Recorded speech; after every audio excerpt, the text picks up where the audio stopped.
On this episode of the show, I have with me Hicham El-Hassani. He is the Vice President of Data Science at Insurity. We're going to be talking about setting up your data science team for success, and we're going to be, covering a little different areas within that area of how we work together, how we actually build things, and some of the best practices. And within that, we'll talk about nourishing the team, getting the best out of the models, specifically focus on how data scientists do the work. And what are the things that hiring managers need to do to help the team be successful? Hicham, thanks for being on the show. Thank you. Thanks for having me over, and thanks for the opportunity. I'm Absolutely. very happy to be here. Absolutely. If you could let us all know what you guys do at your company before we start high level, that'd be great.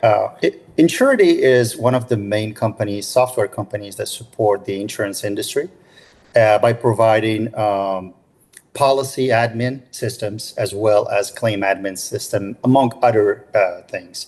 Part of that support to all these decisions and flow and workflow is our predictive models, some AI tools, and data.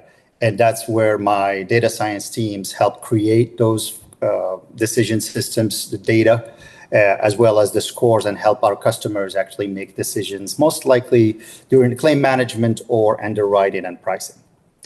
But it's focused on the insurance industry. Awesome. All right. So great topic. I think talking about setting up your data science team for success. I guess before we start, just to understand how your current team is just set up, just to kind of provide us some context, how are you guys actually set up within the data science team? So it is just one example, but I've done this maybe 3 or 4 times. And the way we're set up is almost like a cruise. So you have leaders, what I call pillars, and these are individuals with some experience or a lot of experience. They're really good. They have a good energy, good communication skills, as well as they can enough empathy, or that's primary requirements for my leaders to hire, train, and transfer knowledge to the other members, which I call outcome potential.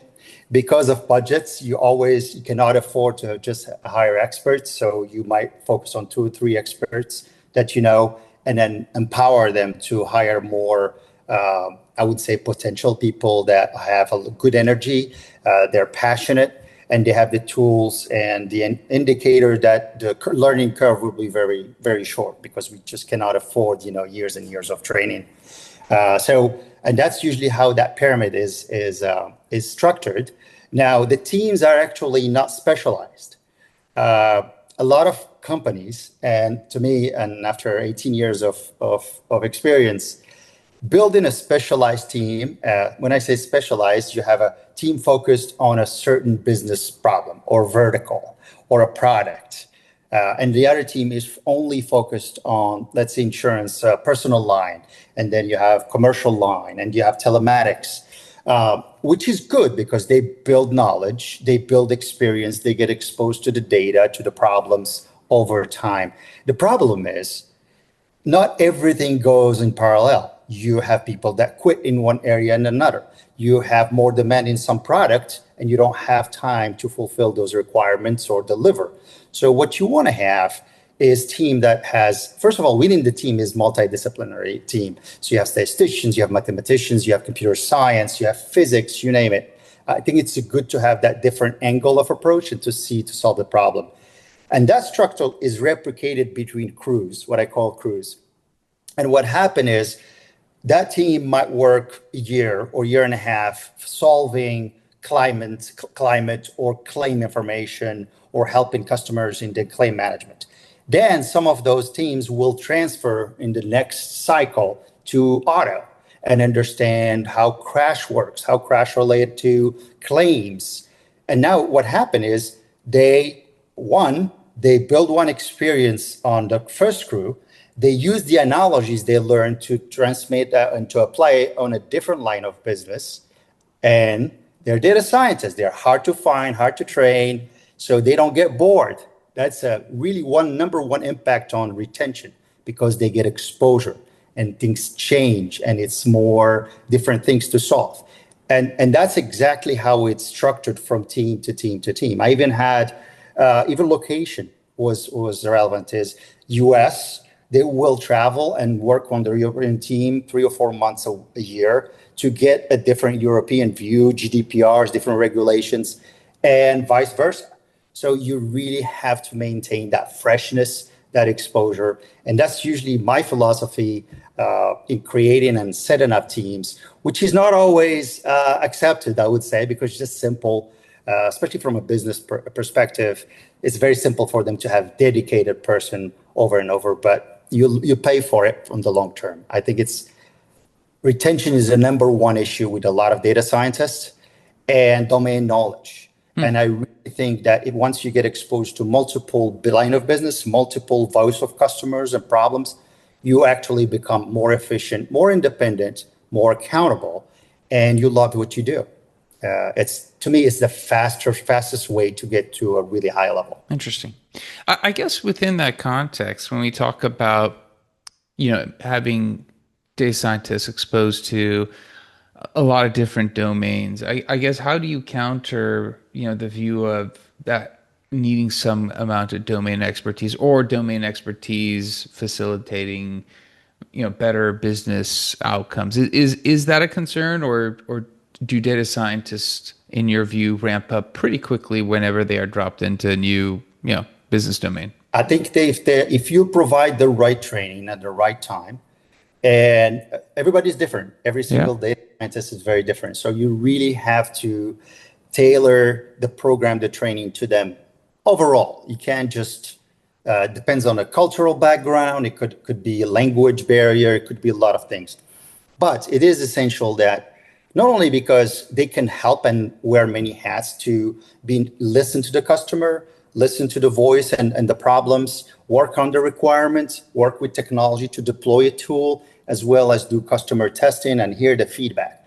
They learn the next iteration when they build that tool, they will know a lot more about restrictions, how they're using it, what is it solving. They just 2-3 iteration, you can see huge delta on their empowerment. Two, remember all the predictive models, even LLMs, these are models already built. That means the technique has been developed in the 50s, the 40s, the 60s. We just didn't have the computing power. So typical model that actually makes, I would say, 80% of the decision, at least in the US. It doesn't matter if you're getting a loan or it's the classifier, it's a GLM. Your FICO score is a GLM. Your Vantage score is a GLM. And you know what the impact of those are. And I built those for many years. So just GLM's been around for a very, very long time. So you already know how the data shapes what the outcome you're looking for. And you pick 2 or 3 candidates. GLM, now you have the XGBoost and you have GBMs, et cetera. That goes a little bit different directions. But you're not inventing that. You're not writing the formula. It's what you feed into that GLM and fulfilling what I call the requirement for that particular model or assumptions that matter the most. And I'm getting to something called feature engineering. To me, that is the key of everything. Here's why it's important, because even if you have the best data, if you have the biggest sample, you have the 98% of the policies in US, which is nobody can beat you because if you have that exposure. But if you're not able to extract the signal from the noise, if you're not tuning the data in a way where the model can focus on what matters, your model is not going to be as good as it could be. And it's the domain knowledge that I was talking about, the exposure and learning of the data scientist, plus the creativity, that's a talent, that's where they shine. It's that exposure. And how you get it, if you don't know, if you go on insurance and you only work on home to risk, you're not going to learn as much if you go to auto and you go to small commercial and you go to workers' comp. Now you use analogies, you understand the workflows, what's common, what's not common. And that's really translated, I would say, primarily on the features that goes into a model, because you learn what not to use, how to use it, how it's going to be interpreted. And then the writer wants to know if this business is a tier 2, what are the top reasons? And he wants to explain that to the agent because the agent doesn't care. So there's a lot of conflicts. So everybody needs to be educated.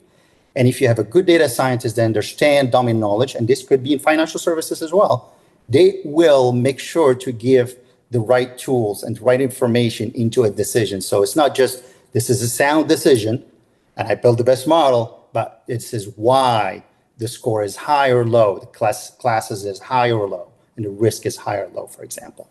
So it's really, really, everything is correlated.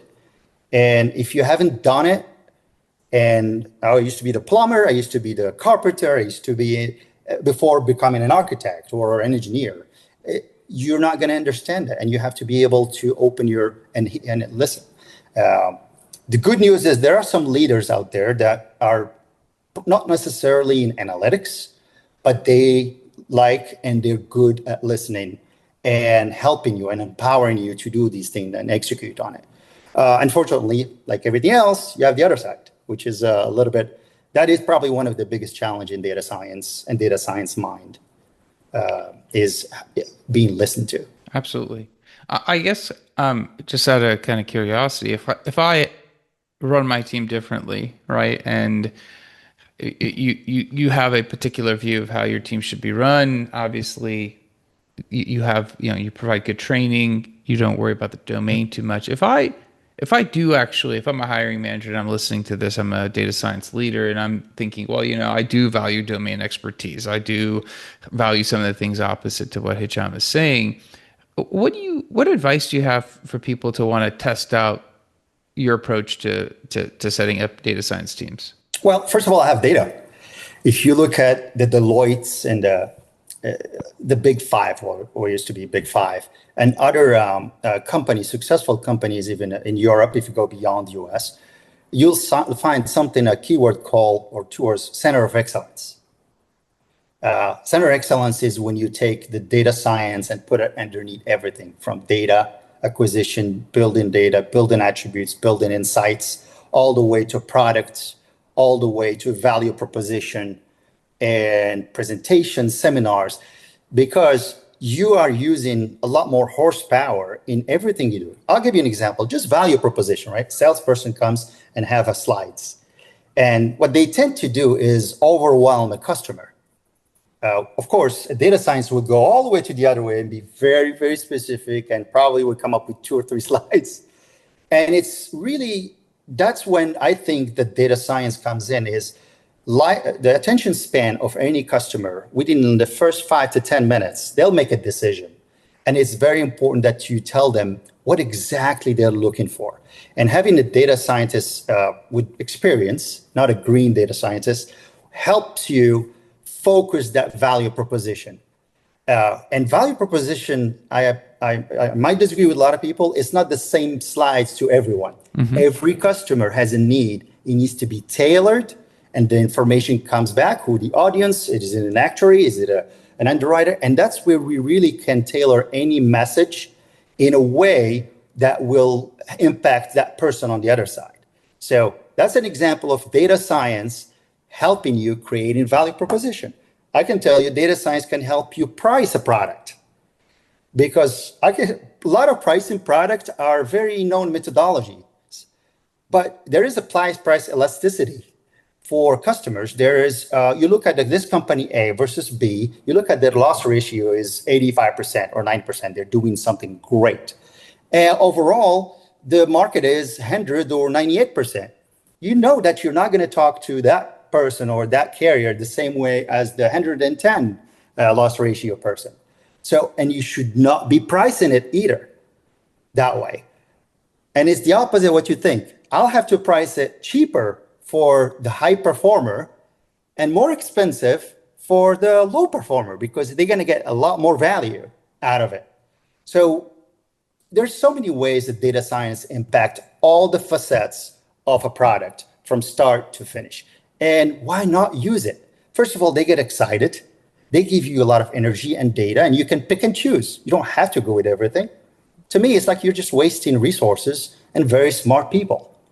That can help you if you give them a chance and help them learn and we get exposed, and one of the biggest things, we're getting exposed to business, and I'm not gonna lie to you.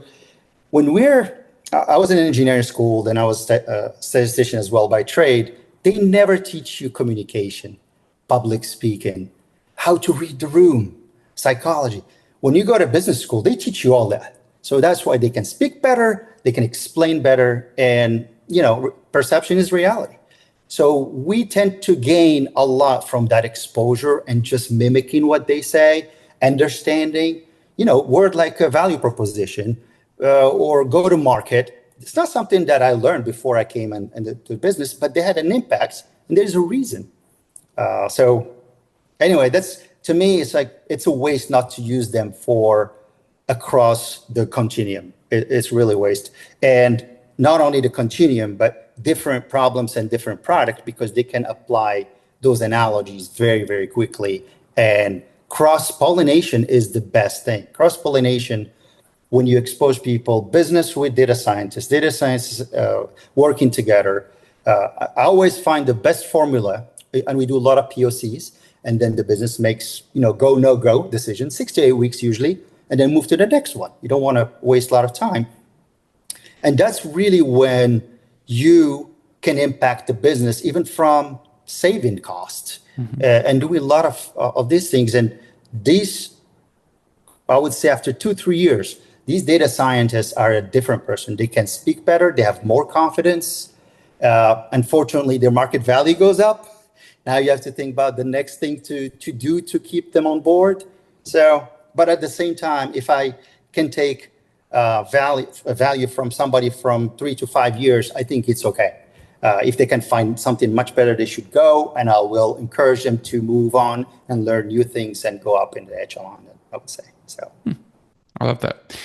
I guess a question for you, in terms of having data scientists that are generalists, that can go and attack business problems. I guess in terms of balancing their day to be effective, you want to minimize context switching, overhead. What have you seen work to help the team avoid some of those issues? Process.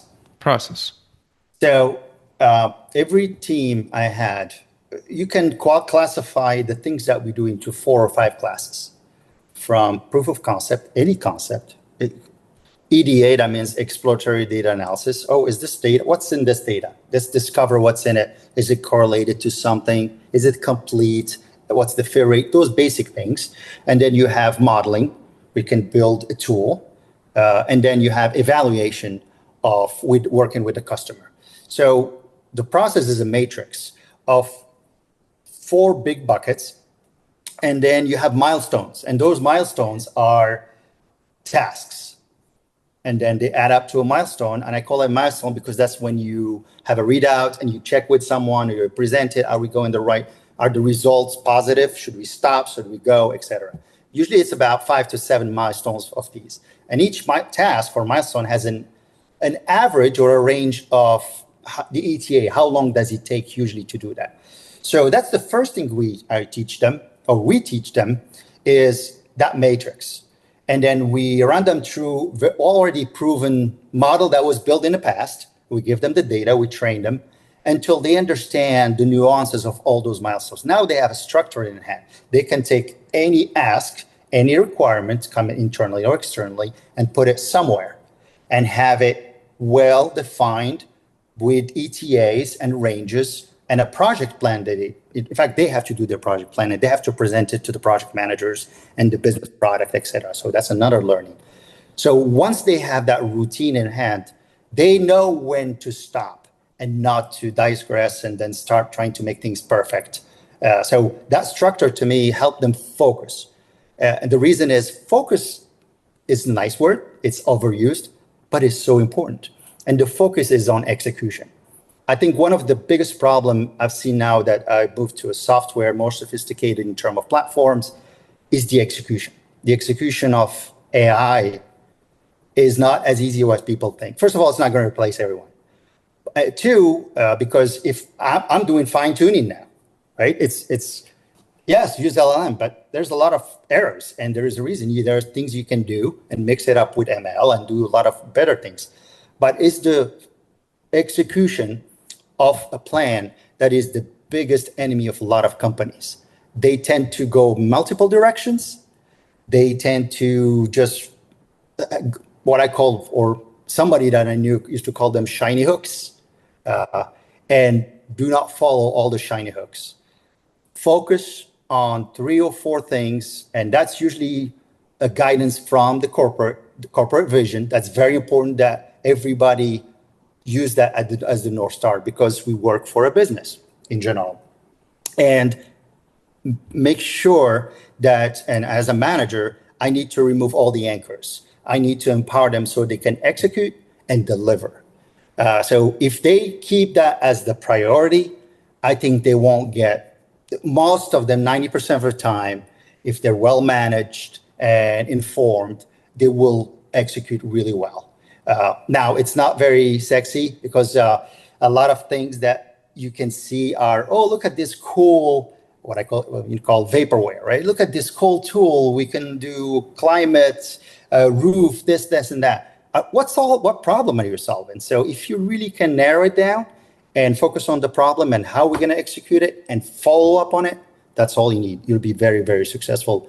And 2, you'll have respect of the business, because even if there's a bias because you're the nerd, but once you execute on that, you change their mind, you give them a proof that they can trust you in the future, and they give you more, invest more, hire more, and execute more. So that was my experience during my 18 years basically as doing this. No, I love it. I was going to touch on, I'll get to the final question, but before we do, when you mention AI, it's not going to be easy. You're not going to see all the replacement of people. I think within engineering, there's a certain feeling, because it's a lot of similar code written for parts of applications, right? Obviously, there's a lot of custom, logic and all those things, but there's a lot of overlap of reusability that maybe, over the last 30 years we've talked about, we haven't gotten these code generating tools can possibly get to. When you look at data science, it is very much a, business oriented function, solving business problems.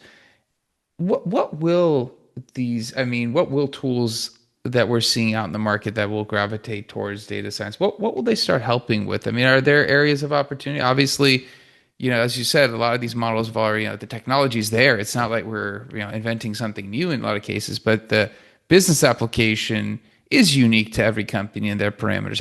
How do you think this is going to play out? This is a guess, but I'm more certain about what's going to happen in the next 2 to 5 years, I would say. First of all, we use those tools today, because it's amazing how easy for coding.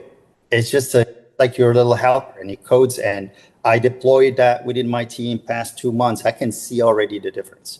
In fact, myself, I had to jump in and do some LLMs and mix it up to do some pre-filling. There's some tasks, there are a lot of them that are usually tedious, that now you can do seamlessly. Two, there's selfish me. We used to build a GLM, and it will take technology 6 months, 9 months to deploy it, which, that's maybe why I lost all my hair, because I don't understand how it takes them 3 times more to do that. But it depends on the platform, the system. You have to understand there's a lot of requirements, a lot of box to check, and it's very complicated. Not complex, but complicated on their side. Now, we can deploy things so fast. We can create APIs so fast. So it's almost like, because we are, the decisions usually are made when you build a product, how long data science will take, how long the technology will deploy it, how long it will take us to do the billing system, the portal, etc. They will say yes or no based on all these elements. I think today that's going to change, because that whole 1/2 of the effort is going to be reduced. That means there's more likely that new things, new ideas, new tools, new efficiency will be created and deployed. Because I've seen a lot of great ideas never made it to the market or never even get to halfway, but they were great ideas. So I think that's going to change. Short term, it's going to be a little bit of pain because the decisions maker will think like, well, AI can replace all these people. I'm just firing them. But then they'll see that actually that's not the case. Yes, you don't need to code as much, but that's not the case. And they'll see more productivity, especially from data science. And I can say for the next 5 years, data science will never rely on like LLMs to come up with a rating plan. It just cannot, it doesn't do that very well for now. For now.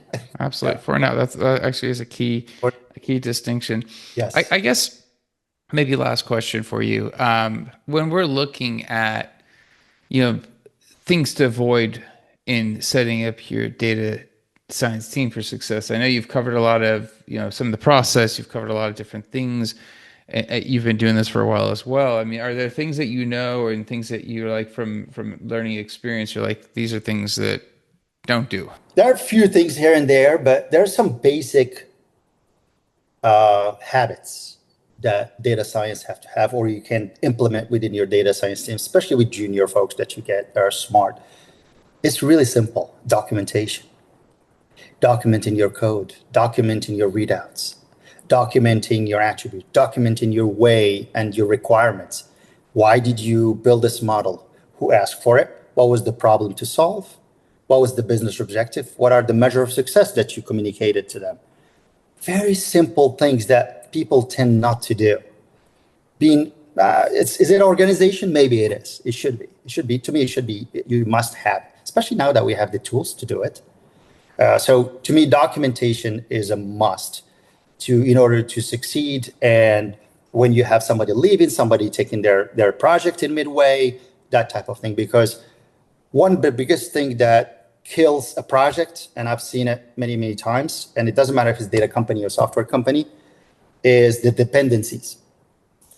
And dependencies could be system, could be money, could be, I don't know what you did. I don't remember how I did that. That was 3 years ago. Can we reuse that data and do it faster? I didn't track it, or I didn't do this. Those dependencies, if they're documented and the why was documented, you can avoid future problems, and then you can move things along much faster. And hitting deadlines is the single most important, I don't say is right, important thing for the business and the leaders.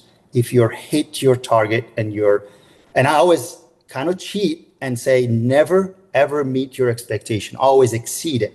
That means add a 1 week or two because you don't have control on everything, and try to exceed it, because then you'll change the perception as somebody who delivers, and delivers sometimes even early. It's very, very important for survival to me and the growth of data science and the trust, of course, because regardless, we're in 2025, AI is here, and you still have people that still look down on the data science organization a lot of times, unfortunately. But it is what it is. You just, you have the North Star and you go after it. So I love it. Hicham, I was going to say thank you for taking the time to share and coming on and giving us your insights. If someone does have a follow-up question, what's a good way of connecting with you? I think that my LinkedIn profile might be the quickest and easiest, because and then my email as well. So I have I'm open. I can answer questions, and I like to share my experience. I wouldn't say my experience is exhaustive. My experience does not represent the best practices, but maybe a tiny bit of it. And I'm really, really happy to share my thoughts, and I'm really thankful for the opportunity to talk to you, Amir. Absolutely. We'll make sure people can hear some of those ways of getting in touch with you. Again, thank you for being on the show and sharing. I appreciate it. Thank you very much, and have a good weekend. Absolutely. All right, that's it for this episode. Be back again, different guest, different topic. Until then, two things. One, I think Hicham did a great job of walking us through really, some of the tips and his experiences of what he's seen that helps setting up data science teams for success. We talked about some of the process, some of how to actually keep people with the proper training, generalists and still, solve a lot of problems, and how he kind of manages that and things to avoid. And, we even talked a little bit about where AI fits into the picture. So please share this episode with somebody else who might benefit from it. Also, like, subscribe, comment, leave me a review. Let me know how the show's going for you. Until next time, thank you and goodbye.